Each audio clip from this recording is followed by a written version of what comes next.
everyone, and welcome to the Belkin. I'm Shelly Rosenblum, Curator of Academic Programs here at the Belkin. I'm delighted to see so many of you here and so many coming back. This is the second and final of our series of 2 concerts during the academic year that we do with Contemporary Players. Before we begin, I'd like to acknowledge that we're gathered on the traditional, ancestral, and unceded territory, of the Musqueam people. We try to stay with the trouble and stay mindful of that in everything that we do. So I'd like to say that here on this occasion as well. We are aware of our immense privilege working at the Belkin Gallery and at the university and try to hold all of that present at once in the work that we do. I should just say thank you to all the students in the Ensemble Contemporary Players, to Paolo Bortolussi, director of this program, to Joanne Na, who assists the program. It is an immense pleasure and privilege to have you work with us throughout the year, to come in and spend time with each exhibition during the academic year, to spend time with the curatorial team, with artists, with other students, and to think in a creative, fulsome, innovative way about what it means to respond to the space and to the exhibitions and the propositions and the artworks that are here. So thank you for collaborating with us in that way, and thank all of you for being here. Please enjoy the concert, and please take time to see the exhibition, which sadly closes on Sunday, so this is a chance to enjoy the work that's here. Thank you very much.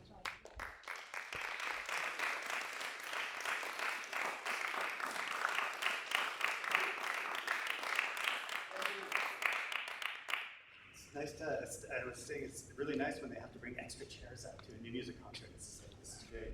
Thank you all for coming. There are a few adjustments in the program, not the pieces themselves, but the personnel. We've had some illness and last minute changes, and the team, the CP team, has stepped up really nicely today, furiously rehearsing up until about 7 minutes ago. So the first work is as printed, David Dagta's Ripples and Reflections. After that, the second piece is as printed, and then I'll come on again before the third piece and tell you a little bit about who's performing that when that happens. I'm just keeping an eyeball out there. Are we ready to go? Awesome. So please welcome, oh, actually, pardon me. There is one change. It is not Francis Sadleir who is playing clarinet. It is Daniel Ketter who is playing the clarinet. There you go. In the first piece. So please welcome Daniel, Wilson, and Hamilton to the open stage.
I will say, I am going to say a little something. We have the composer of almost every piece on this program in the house tonight, and that first piece was written by Dave Dagta, who's right in the middle of the room here. So.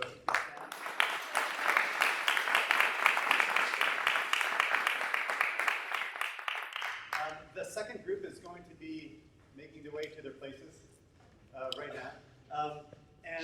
Sometimes this is a reaction piece, which is meaning it's a piece that was created, inspired by the gallery itself, or the exhibit at the gallery that we are in right now.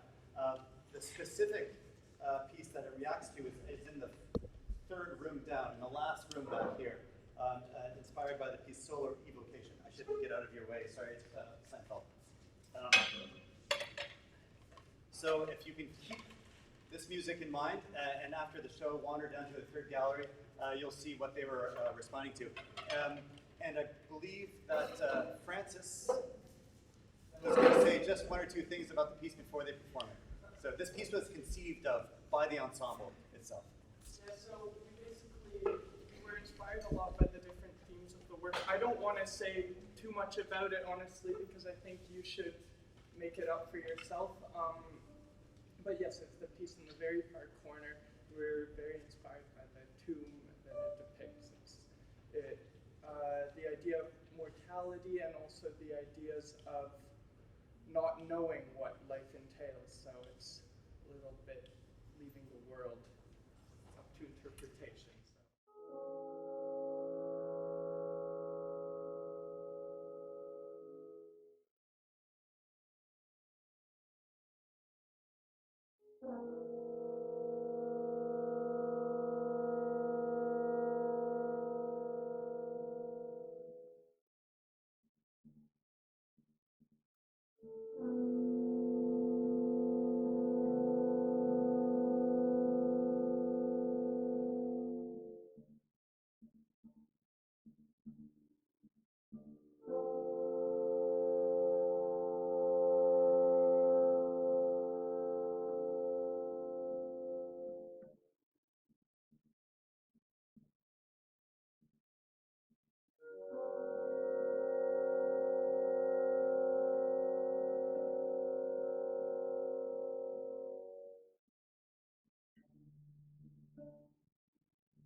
piece on the program is by Alina Zhang, and the players of this piece are not as printed on the program. The performers are going to be Terza Kelman, Amy Zhang, Seinthal, Jungal Kishore, and Alina herself, who will be speaking with the performance.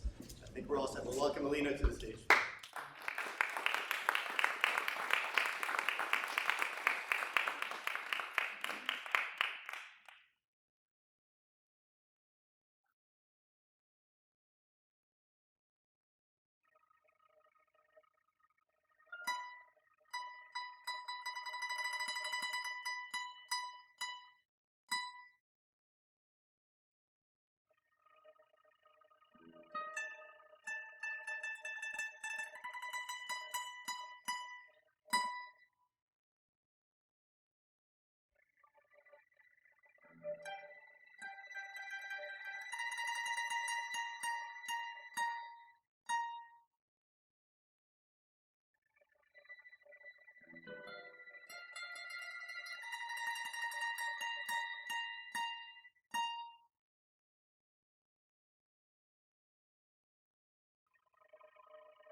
The next piece on our program is also by a composer who is in the house, and I'll ask her to just come up to the stage to say a couple things about it. It is another reaction piece, and it's inspired by the art that's in the one room over to my left, to your right. So again, you can wander over there and take a look at this after the show. I'll say that one interesting thing is that you could go home and with your friends and perform this, because you have the score as part of your program here on the second page. So you can see what the performers are reading off when they're playing for you today. We have one change of personnel. We had one last-minute illness. So Balak Shan is elsewhere on the program, is stepping in for Hope Salmonson today to perform Alina's Solaris. So Alina, did you want to say, Alina's working? And then she's going to say a couple things about her piece before they perform. Alina Zhang.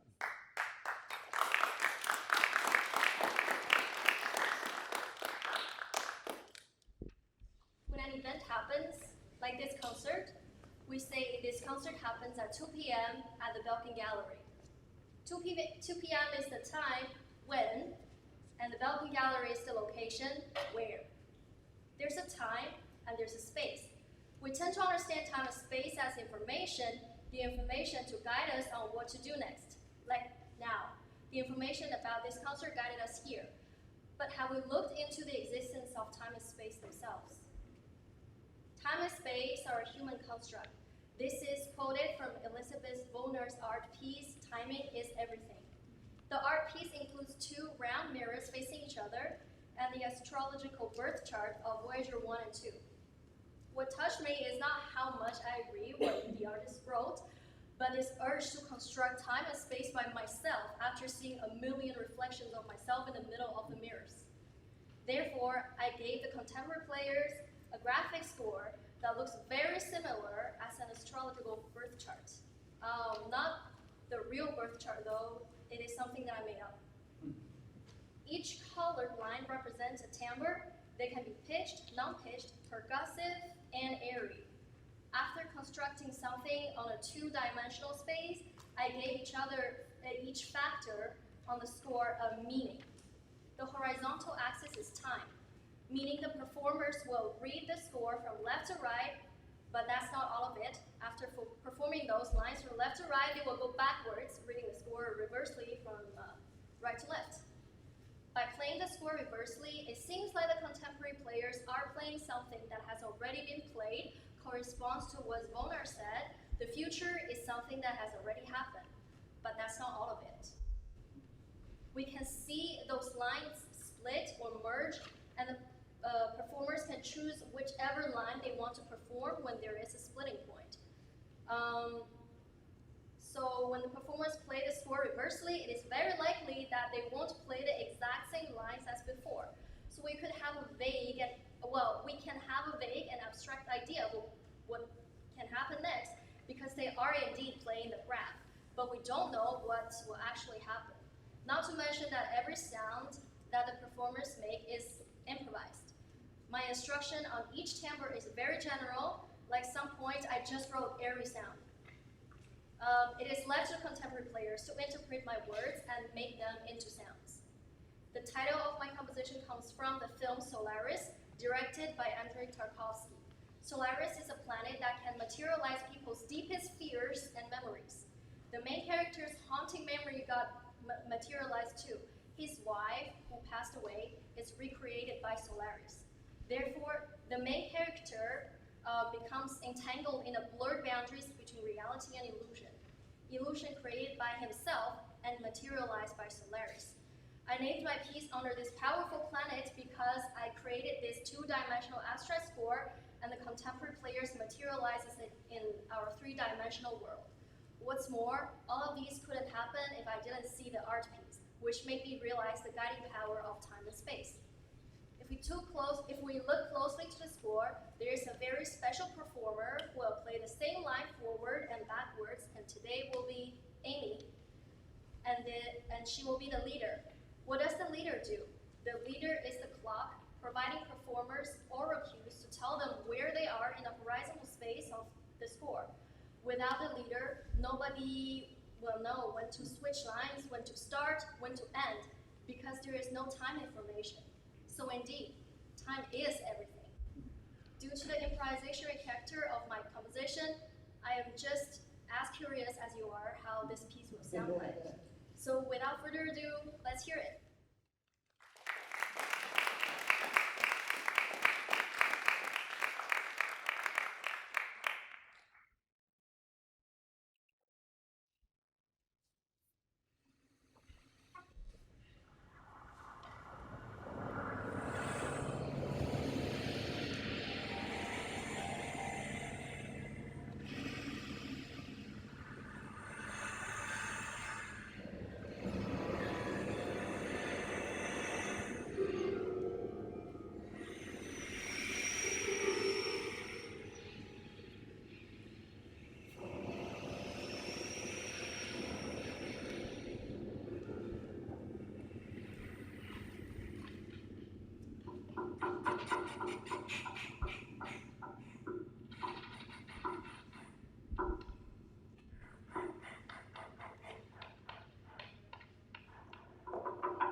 right, the penultimate work on the program, the second to last, is by Snow Diao, who's also in the house, and we have Francis, Amelia, and Christopher performing.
We're about to start the last piece on the show. Thank you so much for being here. Thank you to the Belkin and the Belkin team. It's always a really exciting pleasure to perform in this space inspired by the art that we're surrounded by. Take a look at your programs and note the date of composition of each of these works. And it's quite remarkable that none of these, well, except for one, I guess, existed before this year. They were all composed between September and December of this academic year. And the performers worked with the composers at UBC to make these works possible. So thank you so much to the composers, the composition faculty and students who worked with my performers. Thank you to the performers for being so open-minded. And thank you to the Belkin again for having us once again in your gallery space performing music here. Are we all set? Bravo, one last round of applause. And here comes our final.